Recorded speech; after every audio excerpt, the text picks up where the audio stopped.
আবার অনেকে আছে যারা মুসলমান হওয়া সত্ত্বেও, নামে মুসলমান হওয়া সত্ত্বেও জান্নাতে প্রবেশ করতে পারবে না। জান্নাতে যাওয়ার পথে বাধাগুলো কি কি, আমরা আজ সেরকম 16টি বাধার কথা জানবো। কয়টি বাধা? 16টি বাধার কথা জানবো। 16 শ্রেণীর হতভাগা মানুষের কথা জানবো, যে হতভাগা মানুষগুলো জান্নাতে যেতে পারবে না, জান্নাতে যাওয়ার এই নেয়ামতের সৌভাগ্য লাভ থেকে তারা বঞ্চিত হবে। আল্লাহ রাব্বুল আলামিন সেরকম কপাল পড়া মানুষদের কাতারে যেন আমরা শামিল না হই, আমাদের সবাইকে সে তৌফিক দান করুন। ভাইরা আমার, আমরা যে শ্রেণীগুলোর কথা বলবো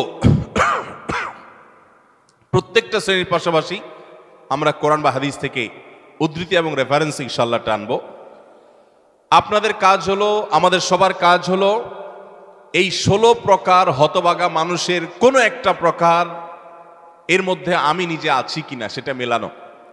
যদি দেখি যে আমার মধ্যে এটা আছে, তাহলে মাহফিলের প্যান্ডেলের মধ্যে বসে, প্যান্ডেলের নিচে বসে এই মাহফিলের মাঠে থেকেই আমি নিয়ত করে ফেলবো যে এই বদঅভ্যাসটা, এই খারাপ জিনিসটা আমি ত্যাগ করে ফেলবো। যেই 16টি খারাপ জিনিস, যেই 16টি অপরাধ জান্নাতে যাওয়ার ক্ষেত্রে বাধা, সে বাধাগুলো আমাদের জীবন থেকে আমাদের সরিয়ে ফেলার সংকল্প এখান থেকে করে তারপরে বাড়িতে যেতে হবে।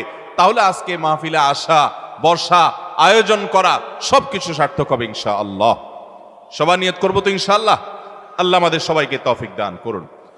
সর্বপ্রথম যে হতভাগা মানুষদের কথা বলতে চাই, যারা জান্নাতে যেতে পারবে না, তারা হলো যারা আল্লাহর প্রতি ঈমান আনে নাই, যারা মুসলমান হয় নাই, যারা ঈমান আনে নাই, আল্লাহর প্রতি যারা বিশ্বাস করে নাই, তারা আল্লাহর তৈরি জান্নাতে যাবে এটা কখনো আশা করা যায়? যদি আল্লাহকে কেউ বিশ্বাসই না করে, আল্লাহর একত্ববাদকে স্বীকারই না করে, শিরকে লিপ্ত হয়, সে মুসলমানই না হয়, তাহলে সে আল্লাহর জান্নাতের প্রত্যাশা কোত্থেকে করতে পারে? একজন মানুষ তিনি মুসলমান না, তিনি অমুসলিম, তার ব্যক্তি জীবনে অনেক ভালো কাজ থাকতে পারে, অনেক ভালো অর্জন থাকতে পারে, কিন্তু তার ভিতরে ঈমান নাই। এই লোকটা আল্লাহর কাছে জান্নাতের আশা কখনো করতে পারে? একজন মানুষ বাংলাদেশে মানুষের জন্য অনেক কাজ করেছেন, বাংলাদেশের উন্নয়নে অনেক ভূমিকা তার ছিল বা আছে, বাংলাদেশে অনেক কল্যাণকামিতা তিনি চান, তার অনেক ইন্ডাস্ট্রি কারখানা থেকে বহু দেশের উপকার হয়, দেশে মানুষের উপকার হয়, এরকম আরো বহু উপকারিতা তার দ্বারায় হয়। কিন্তু লোকটা বাংলাদেশের অস্তিত্বকে স্বীকার করে না, বাংলাদেশের অস্তিত্বকে স্বীকার করে না, বাংলাদেশের স্বাধীনতা, সার্বভৌমত্ব এগুলো স্বীকার করে না। সে যদি বাংলাদেশকে অস্বীকার করে, বাংলাদেশ রাষ্ট্রের বিরুদ্ধে বিদ্রোহ করে, তাহলে এই ব্যক্তিকে বাংলাদেশ রাষ্ট্র বা রাষ্ট্রের তরফ থেকে রাষ্ট্রীয় কর্তৃপক্ষ কখনো তাকে রাষ্ট্রের কোনো সম্বর্ধনা, রাষ্ট্রের কোনো বিশেষ সম্মাননা ওই ব্যক্তিকে কখনো দিবে? দেওয়ার কথা। যে রাষ্ট্রকেই স্বীকার করে না, রাষ্ট্র তাকে সম্বর্ধনা দেওয়ার কথা? তার হতে পারে অনেক অর্জন আছে, হতে পারে অনেক অবদান আছে, তার একটারও 2 পয়সার কোনো মূল্য থাকবে না যদি সে রাষ্ট্রটাকে কি করে? অস্বীকার করে। ঠিক একইভাবে যে আমার রবকে মানে না, যার আল্লাহর প্রতি ঈমানই নেই, বিশ্বাসই নেই, তার হাজারটা ভালো কাজ থাকতে পারে, আল্লাহ রাব্বুল আলামিনের কাছে সে কখনো জান্নাত প্রত্যাশা করতে পারে? যে আল্লাহকে স্বীকার করে না, সে আল্লাহর কাছে জান্নাত কিভাবে আশা করে? এই জন্য ভাইরা আমার, সহিহ মুসলিমের হাদিসে আসছে, নবী করিম সাল্লাল্লাহু আলাইহি সাল্লাম বলেছেন, লা তাদখুলুল জান্নাতা হাত্তা তুমিনু, তোমরা ততক্ষণ পর্যন্ত জান্নাতে প্রবেশ করবে না যতক্ষণ পর্যন্ত তোমরা ঈমানদার হবে না। অর্থাৎ ঈমানদার না হলে জান্নাতে যাওয়ার কোনো সুযোগ নেই। এই প্রথম শ্রেণীর মানুষ, তারা দুনিয়া থেকে যদি ঈমান ছাড়া যায়, তাহলে সেক্ষেত্রে চিরকাল তারা জান্নাতে নিষিদ্ধ থাকবে, অনন্ত অসীমকাল জাহান্নামে তারা থাকবে, জান্নাতে কখনোই আসতে পারবে না। আর বাকি 15 শ্রেণীর মানুষ যারা আছে, এরা এক সময় তাদের পাপ এবং অপরাধের প্রায়শ্চিত্ত করার পর, এর শাস্তি পাওয়ার পর আল্লাহ তাআলা চাইলে তাদেরকে জান্নাতে দিতে পারেন, এবং তাদের ঈমান যদি থাকে কোনো না কোনো সময় তারা জান্নাতে যাবে, তাদের গুনাহগুলো মাফ হওয়ার পর অথবা শাস্তি হওয়ার পর, যেহেতু তারা ঈমানদার। এটাই হলো আহলুস সুন্নাহ ওয়াল জামাতের বিশ্বাস এবং আকীদা, যে মুরতাকিবে কাবীরা, কাবীরা গুনাহ করে দুনিয়া থেকে যদি কেউ জাহান্নামী হয়ে যায়, সে চিরকাল অনন্ত অসীমকাল জাহান্নামে থাকবে না, বরং সেখান থেকে এক সময় সে বের হয়ে আসবে। এটাই আহলে সুন্নাত জামাতের আকীদা। মুতাজিলা সহ কিছু ভ্রান্ত ফেরকার মানুষের বিশ্বাস হলো যে জাহান্নামে একবার যে যাবে সে চিরকাল সেখানে থাকবে।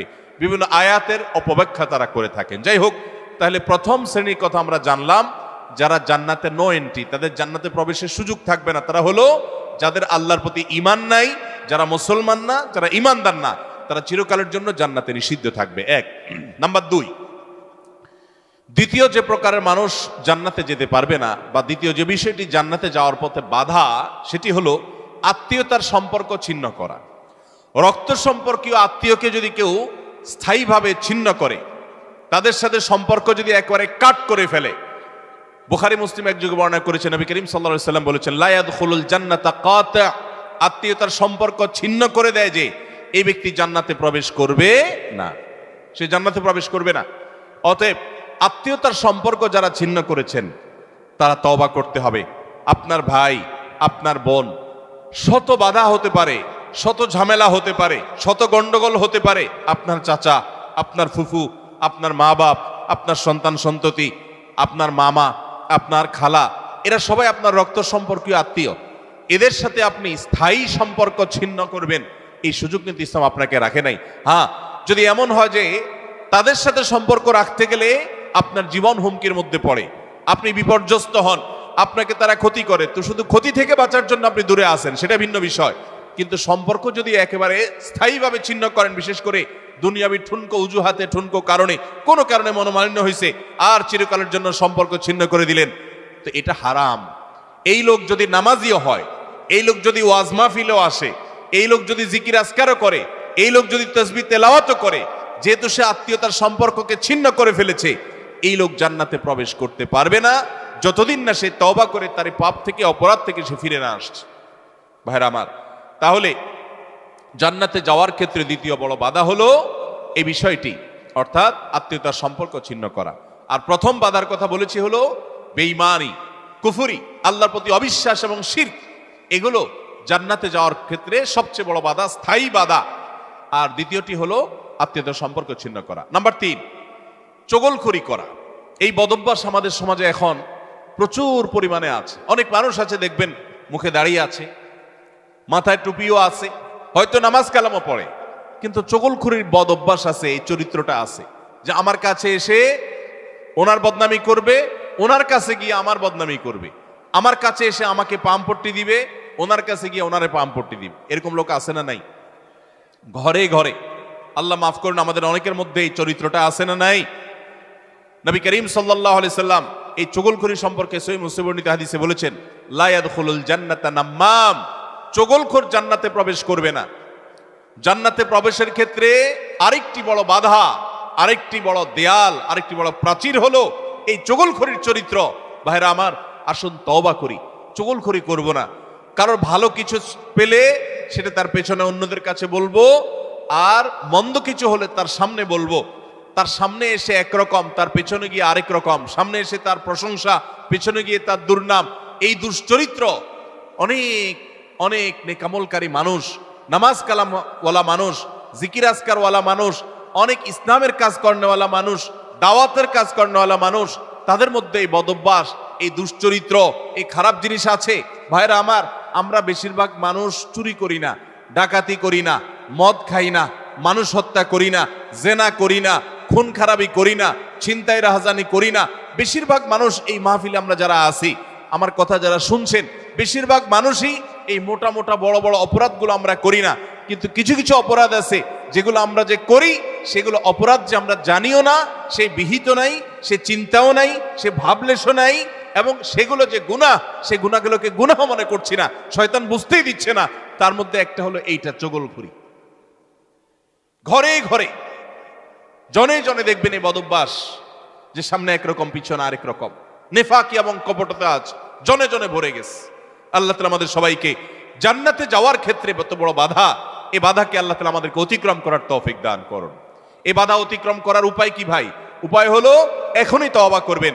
আমি জীবনে কখনো কারোর সামনে গিয়ে একরকম, পেছনে গিয়ে আরেক রকম, এই মুনাফিকি আমি করব না, এই কপটতা আমি করব না, এই 2 নম্বরে আমি করব না, এই প্রতারণা আমি করব না, কোনো মানুষের সামনে গিয়ে ভালো সাজবো, পেছনে গিয়ে দুর্নাম করব না, আরেকজনের কাছে গিয়ে তার দুর্নাম করা, আর আবার তার কাছে গিয়ে আরেকজনের দুর্নাম করা, অর্থাৎ দুজনের মধ্যে লাগালাগি করে দেওয়ার জন্য যে ভূমিকা, সেই ভূমিকা অবতীর্ণ হওয়া, এই চগলখড়ি, এটা হলো জান্নাতে যাওয়ার ক্ষেত্রে তৃতীয় বড় বাধা। চগলখোর সে জান্নাতে নো এন্ট্রি থাকবে। আল্লাহ তাআলা আমাদের সবাইকে বদঅভ্যাস পরিত্যাগ করার তৌফিক দান করুন। নাম্বার 4, প্রতিবেশীকে যে কষ্ট দেয় এই লোকও জান্নাতে যেতে পারবে না। জান্নাতে যাওয়ার ক্ষেত্রে বড় বাধা হলো এই বদঅভ্যাস এবং খারাপ জিনিস, এই অপরাধ, প্রতিবেশীকে কষ্ট দেওয়া। এটাকেও আমরা অনেকে গুনাহের কাজ মনে করি না। অনেক লোক আছে দেখবেন গোটা দুনিয়ার সব মানুষের সাথে তার সম্পর্ক ভালো, কিন্তু নিজের প্রতিবেশীর সাথে সম্পর্কটা কি নাই? ভালো নাই। আছে না নাই? নিজের পাশের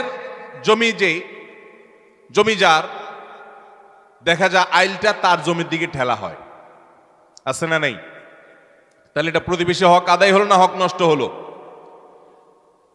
আরেকজনের সীমানার বরাবর গিয়ে এমন গাছ লাগাইলেন ইচ্ছাকৃতভাবে যাতে করে গাছের গোড়াটা আপনার এখানে থাকে আর গাছের ডালগুলা সব গিয়ে তার জমিতে পড়ে।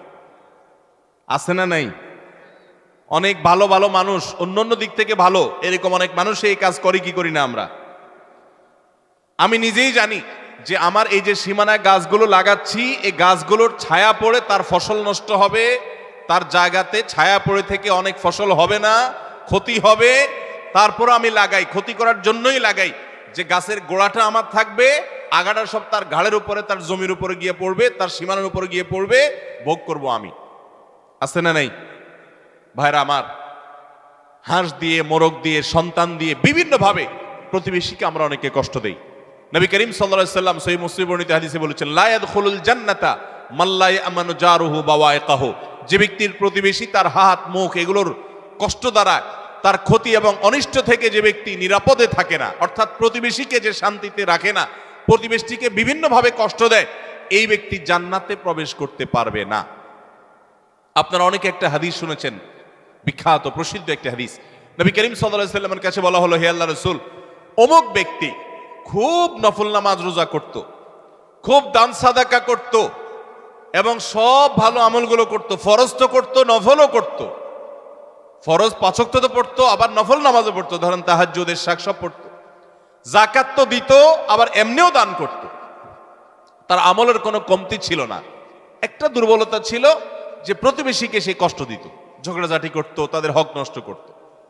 নবী করিম সাল্লাল্লাহু আলাইহি সাল্লাম বলেছেন, সে জাহান্নামী। তোমরা যার কথা বলেছো, আল্লাহ তাআলা ওহীর মাধ্যমে নবীকে জানিয়ে দিয়েছেন তার পরিণতি হলো জাহান্নাম। তার কোনো নামাজ, তার কোনো রোজা, তার কোনো ইবাদত, তার কোনো দান সাদাকা এগুলো তাকে রক্ষা করতে পারে না, সে জাহান্নামে যাবে, কারণ তার প্রতিবেশীকে সে কষ্ট দিয়েছে। এর বিপরীতে নবীজি সাল্লাল্লাহু আলাইহি সাল্লামকে বলা হলো যে আরেকজনের কথা আমরা জানি, শুধু ফরজ নামাজগুলো পড়তো, নফল নামাজ পড়ার সময় পাইতো না, শুধু ফরজ কাজগুলো করতো, অতিরিক্ত দান সাদাকার সুযোগও পেত না, কিন্তু তার একটা ভালো গুণ ছিল, সে প্রতিবেশীদের সাথে সুসম্পর্ক বজায় রাখতো।